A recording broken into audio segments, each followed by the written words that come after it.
Bom dia, sétimo ano, paz e bem. Espero que todos estejam bem, cuidando bastante da saúde em casa e, claro, estudando, né? Na nossa última aula, nós finalizamos o objeto do conhecimento abaixo da Idade Média.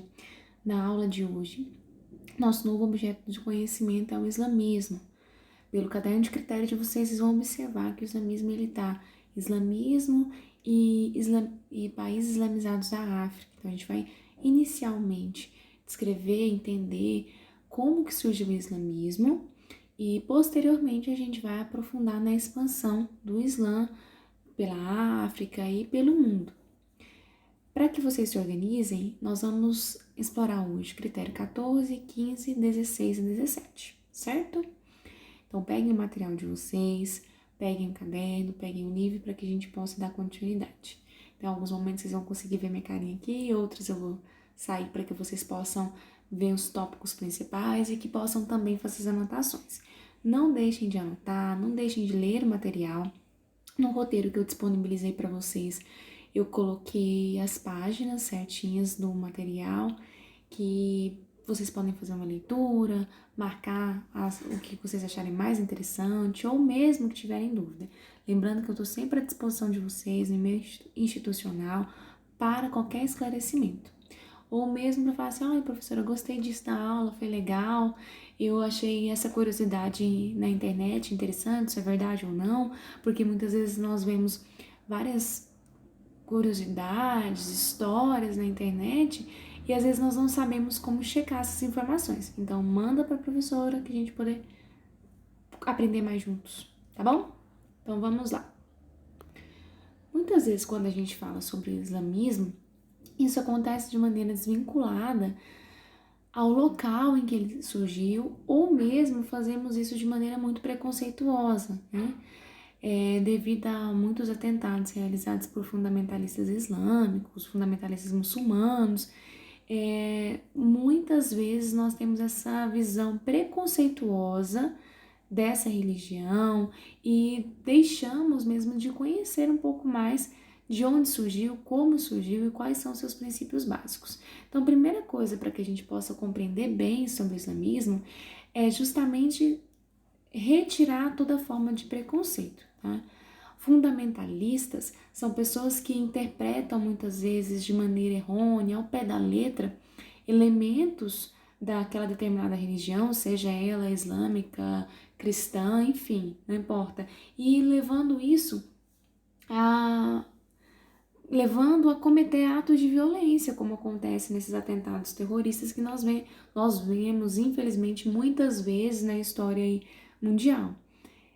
Isso não pode ser caracterizado como um elemento da religião islâmica ou de qualquer outra religião, né? Os fundamentalistas, eles fazem uma interpretação errada, tá? A gente vai ver isso quando nós vamos passar aqui os pilares da fé islâmica. Então, que essa aula sirva também para isso, para que a gente possa tirar esses preconceitos e parar de julgar assim, essas pessoas que têm a religião islâmica, que são muçulmanos, para que a gente possa diferenciar bem o que é uma pessoa que segue o islamismo realmente, de alguém que é fundamentalista e que interpreta erroneamente os princípios da religião, ok?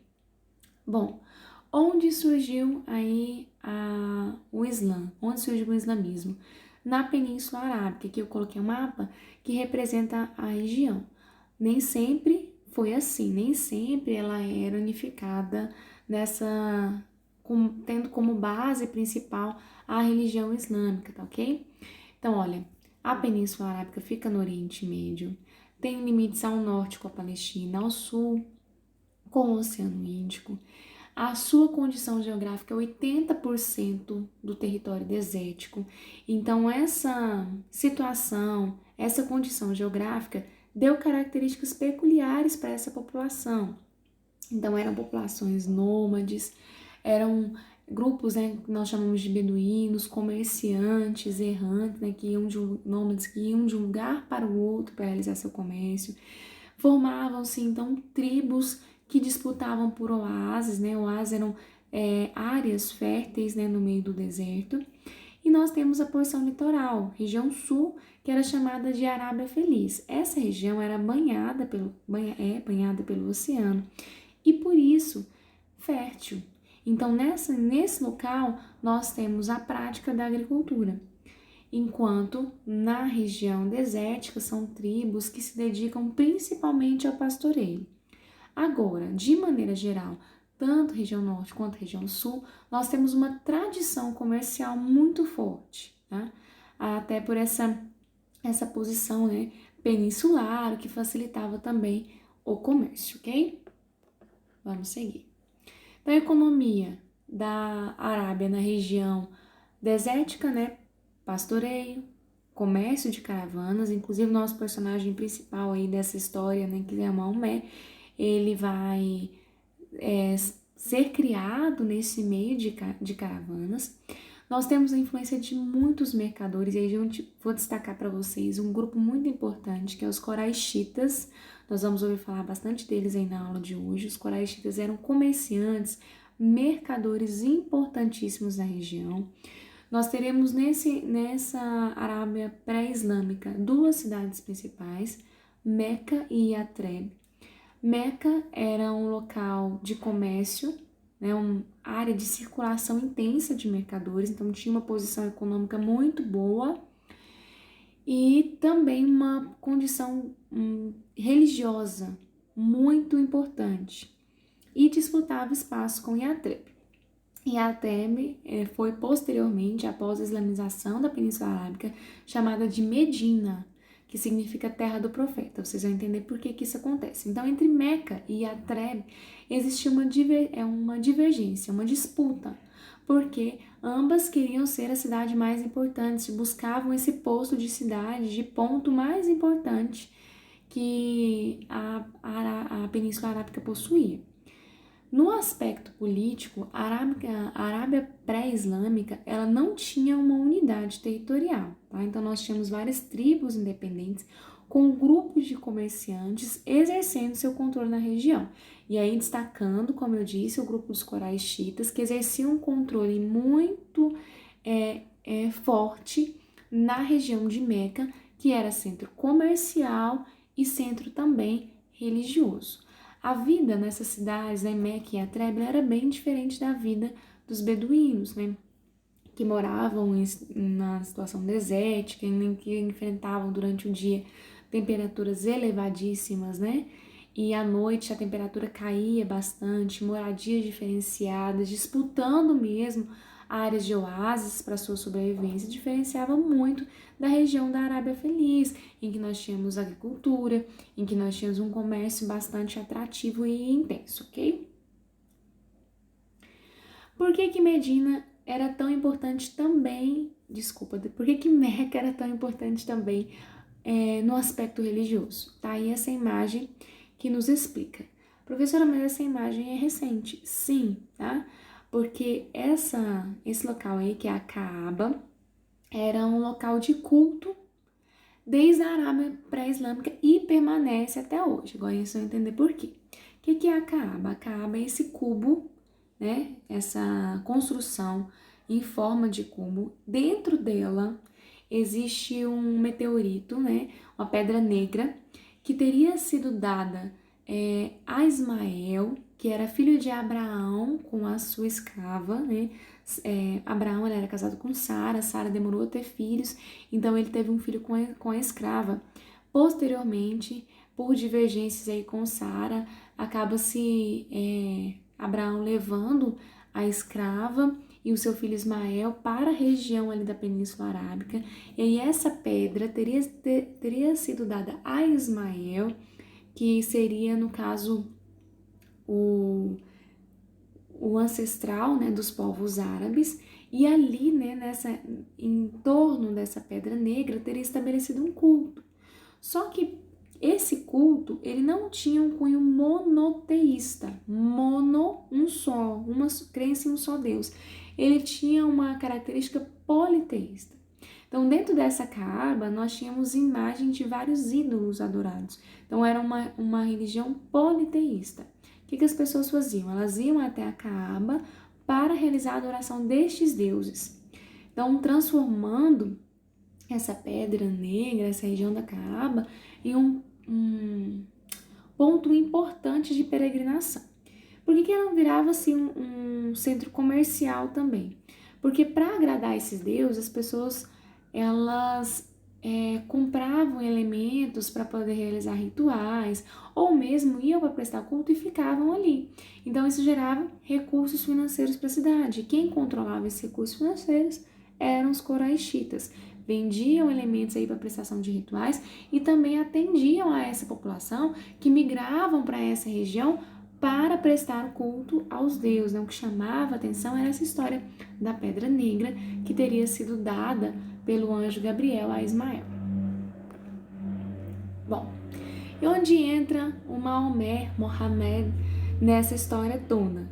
Então, retomando, nós temos a situação de uma península arábica não unificada politicamente, que tinha uma economia diferenciada no norte e no sul, tinha uma característica comercial, mas na região da Arábia Feliz também praticava a agricultura, um grupo comerciante importante, Meca e Atreb disputando o controle, e aí nesse contexto nós temos o surgimento do Maomé.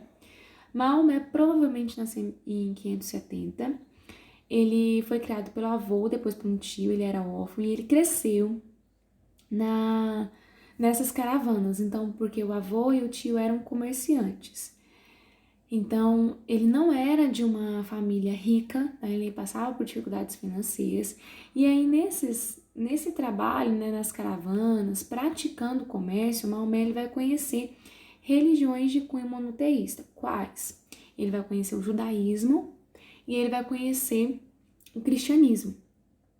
Então, o que os historiadores interpretam, né? O que os pesquisadores da religião também interpretam? Que o contato do Maomé, tanto com o judaísmo quanto o cristianismo, teria influenciado a formulação, né, da nova ideia de religião de Maomé. Então, esse contato, né, de Maomé com o monoteísmo teria marcado a sua relação com a religião. Tá? Ele começou esse contato aí desde criança e mais precisamente aos 15 anos, quando ele começa a trabalhar mais efetivamente nessas caravanas. Maomé, aos 25 anos, ele se casa. Ele se casa com uma viúva de posses, uma viúva rica. E aí, quando ele se casa com essa viúva que tinha posses, a vida dele se torna mais tranquila. Claro, né? Ele não precisava mais lutar pela sua sobrevivência, então ele passa a administrar as posses dessa viúva, então ele passa a dedicar mais tempo à religião. E é nesse momento, nessa dedicação à religião, em que ele começa a questionar as injustiças, a exploração do homem pelo homem, que ele tem uma revelação, ele tem um contato, teria recebido a visita do anjo Gabriel, que teria revelado a ele a necessidade de adoração de um único Deus. Que Deus seria esse? Alá. E mais do que isso, o anjo Gabriel teria falado para Maomé que ele seria o profeta de Deus, né? Um único Deus e um único profeta. Maomé seria o profeta escolhido para levar essa fé a Alá à população, né, as pessoas. Então, a missão de Maomé era levar a fé ao maior número aí de pessoas.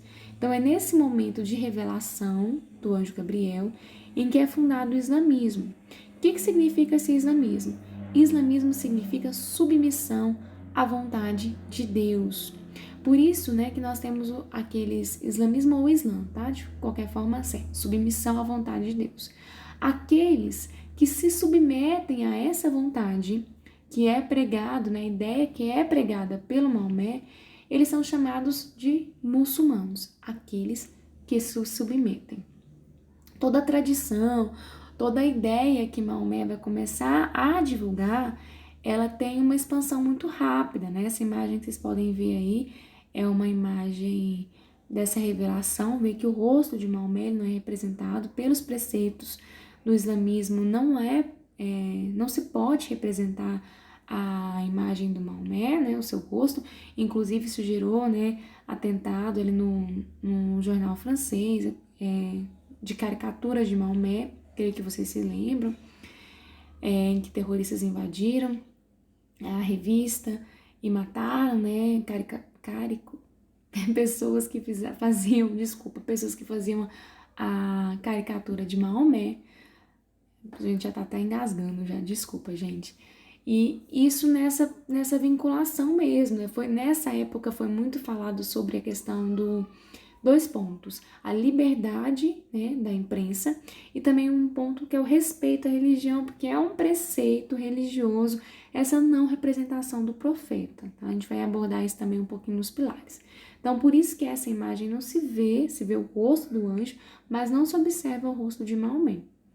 A partir dessa revelação que Maomé teria tido, ele começa essa divulgação dessas ideias.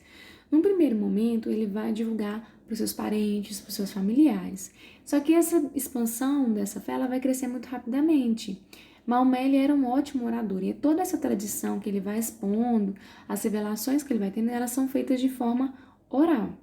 Então, são 80 adeptos aí em 2 anos, só que isso vai crescendo cada vez mais. Então, a partir do momento que ele se fortalece entre amigos, familiares, aí surge, né, mais ou menos esses 80 adeptos, ele começa a fazer pregações públicas. E aí os coraixitas vão reagir. Por quê? Porque Maomé, falando contra a doutrina politeísta, ele ia frente, né, batia de frente com o culto realizado na Caaba, que gerava muitos recursos financeiros para os coraixitas. Então, por isso, os coraixitas vão tentar ridicularizar Maomé, vão perseguir Maomé, vão tentar matar Maomé. E aí Maomé, acuado, ele acaba fugindo de Meca para Yatreb. Essa fuga de Meca para Yatreb, ela aconteceu em 622 do calendário cristão, e ela representa o início do calendário muçulmano. Esse fato é conhecido como Hégira. Então, o calendário muçulmano ele é diferente do calendário cristão. Se vocês se recordam, lá do 6º ano a gente viu isso, né? O calendário judaico começa com a criação do mundo. O calendário cristão, que é o que nós seguimos, que é o também chamado de gregoriano, ele começa com o nascimento de Cristo. E o calendário muçulmano começa com a Hégira. Tem essa diferença aí desses 622 anos, né? Aí, quando o Maomé foge para Yatreb, Yatreb também, posteriormente, tem um nome modificado. Ela se torna Medina, que significa a cidade do profeta. Então, olha só. Lembra que antes da Arábia ser islamizada, já tinha falado que existia uma divergência entre Meca e Yatreb. Quando Maomé foge para essa região, essa divergência ela cresce ainda mais, porque aí, nós temos Yatreb acolhendo uma pessoa que estava batendo de frente com os interesses do grupo mais importante de Meca. Então, claro que essa divergência entre Meca e Yatreb vai crescer ainda mais. Maomé vai ficar aí em Yatreb por muito tempo, 7 anos. Ele vai ser considerado um homem santo em Yatreb, então ele vai ter uma recepção diferente. Por isso que Yatreb é chamada aí da cidade do profeta. E aí ele vai começar a lutar contra as injustiças, contra a miséria, vai estabelecer um conflito com os judeus que ocupavam a região e vai começar um princípio que é bastante defendido ainda, né? Que é o jihad, que é a guerra santa. Então, faz parte, né, de um dos pilares da religião islâmica essa necessidade de levar a fé àqueles que não conhecem. Mas prestem atenção, que esse levar a fé àqueles que não conhecem não é de maneira impositiva, obrigar a uma conversão. Não é assim. É levar, apresentar, mas a conversão seria espontânea. A gente percebe que muitas vezes esse princípio ele foi deturpado no decorrer do tempo, tá? Então Maomé ali, né, vai conseguindo cada vez mais adeptos, ele vai formando um verdadeiro exército, ele vai obtendo mais poder e mais prestígio. Com mais poder e mais prestígio, ele invade Meca, e aí trava-se uma disputa, né? O Maomé ele quer a destruição dos ídolos, e os coraixitas, então eles percebem que essa ascensão do islamismo foi muito rápida, que eles não tinham saída, e eles buscam um acordo com Maomé. O que foi estabelecido nesse acordo? Maomé volta para Meca, né? E Atré, Medina, acaba continuando como sede política, mas a sede religiosa continua sendo Meca, então Medina, sede política, Meca, sede religiosa, então dividiu-se as forças entre as duas cidades. A Caaba, a Pedra Negra, ela foi preservada, mas Maomé destruiu todos os ídolos. E aí estabelece-se ainda como um pilar, como fundamento da fé islâmica, a migração, a peregrinação até a Caaba. Então, mantendo aquela vinculação religiosa ali, claro, dando aí a importância econômica para a região, para que não prejudicasse os interesses dos coraixitas. Então, nesse momento, nós vemos uma união entre os interesses religiosos e os interesses econômicos. Então, os coraixitas cedem à influência islâmica na região, graças ao acúmulo de poder de Maomé, claro, mas Maomé também cede, mantendo aí o princípio dessa peregrinação a Caaba, porém com a destruição de todos os ídolos. Todos os elementos dessa fé islâmica que passa a ser sistematizada a partir da união da Arábia, da Península Arábica sobre essa fé, ela é determinada no Corão ou Alcorão. O que quer dizer Alcorão? Aquele que deve ser lido. Tudo que Maomé deixou baseava-se em tradição oral. E ele tinha um escravo que passou a registrar isso, tudo registrado em árabe. Inclusive, o Alcorão ele não pode ser traduzido. Quando a pessoa lê, ela tem que ler em árabe, quando ela faz as orações também. E esse Corão ele é dividido em sutras, que seriam suratras, que seriam uma espécie de capítulos e versículos que teriam sido transcritos a partir das descrições feitas por Maomé. Nesse livro sagrado tem tudo aqueles os feitos e revelações que Maomé recebeu, mas há também princípios éticos e religiosos que todo muçulmano deve cumprir, tá? Essas suratas, elas devem ser inclusive decoradas. Elas foram sistematizadas, organizadas cerca de 2 anos após a morte de Maomé. E depois do Alcorão nós temos também a Sunna. A Sunna representa a tradição, que seriam ditos e realizações do profeta. O Alcorão é o livro sagrado e a Sunna, as realizações do profeta. Então nós temos esses 2 livros importantes, e inclusive na próxima aula a gente vai falar como essa interpretação da Sunna e do Alcorão acabou dividindo os grupos islâmicos. Por que no primeiro momento as suratas, né, que eram esses capítulos do Alcorão, eles eram principalmente decoradas? Porque a população era, em sua maioria, analfabeta. Então, essa sistematização, ela acompanhou o próprio desenvolvimento da população e, claro, foi um meio de perpetuar as revelações e os princípios éticos que eram defendidos pelo Maomé.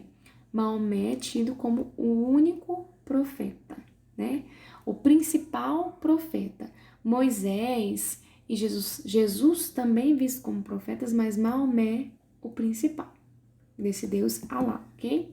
Inclusive tem uma passagem, né, de Maomé por Jerusalém, e aí mostra-se esse encontro, né, essa relação de Jesus, Maomé como profetas. Jesus não é visto como filho de Deus, mas sim como um profeta.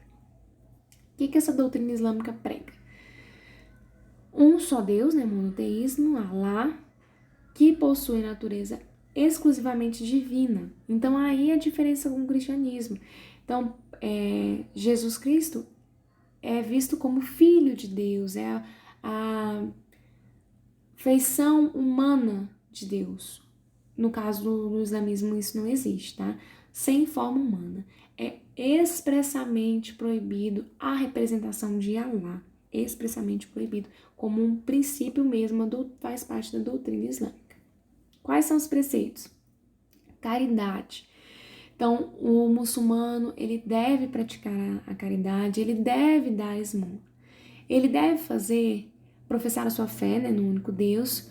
Ele deve fazer cerca de 5 orações diárias, ao amanhecer, ao meio-dia, no período da tarde e uma ao final da noite. Ele deve jejuar no mês do Ramadã.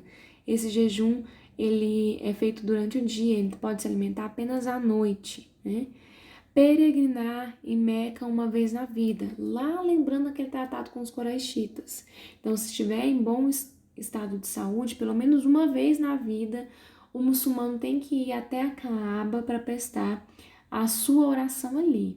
A importante também da oração, que eu acabei não mencionando, é que a oração do meio-dia, ela é muito importante, porque ela é reunida na mesquita, todos os homens devem se reunir ali, e essas orações diárias também, elas devem ser direcionadas à Meca.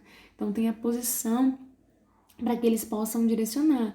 Inclusive, dentro da arquitetura das mesquitas, que são templos, locais de encontro, de oração dos fiéis, existe uma área em que há uma marcação mesmo, uma referência à direção que aquele fiel vai ter que se posicionar para que ele se posicione corretamente com direção à Meca, que seria aí a terra sagrada. Praticar a guerra santa, o jihad, levar a fé islâmica ao maior número de pessoas. Lembrando que no Alcorão não está estabelecida a questão da obrigatoriedade da pessoa aceitar ou não. Nós vamos levar a fé, nós vamos expandir a fé islâmica, ok, mas se a pessoa não quiser se converter, ela não deve ser obrigada a isso, tá? Quais são as proibições? Comer carne de porco, bebidas alcoólicas, jogos de azar, roubo e reprodução de figuras humanas. Então, daí, ó, a ligação com a questão da representação de Deus, da representação de Maomé. Se você entra, né, numa mesquita, você não tem geralmente as representações de figura divina ou figura de Maomé. Então, você tem vários exemplos, os arabescos, florais, uma construção ricamente ornamentada, com elementos geométricos, abstratos, de extrema beleza, mas sem a representação dessas figuras, tá? Isso não é permitido. E aí, esses preceitos, né, islâmicos, a gente pode sintetizar em 5 pilares. Credo, crer em um só Deus, Alá, crer no profeta, né, principal aí, o único Maomé, oração 5 vezes diárias, sempre voltadas para a região da Meca, praticar a caridade, então dar esmolas, né, fazer boa ação aos pobres, o jejum, né, nesse mês do Ramadã e a peregrinação à Meca são os 5 pilares fundamentais da fé islâmica, ok? Bom, espero que tenha ficado tudo claro para vocês. Na nossa próxima aula a gente vai ver como essa fé islâmica ela vai ser expandida, como ela se expandiu por toda a Península Arábica, continente africano, Península Ibérica, a gente vai comentar isso tudo. E agora, claro, né, como sempre, toda aula a gente tem que colocar em prática. Então tem aí no roteirinho de vocês as páginas que vocês deverão responder. Qualquer dúvida, estou aqui à disposição. Bons estudos, uma boa semana e paz e bem.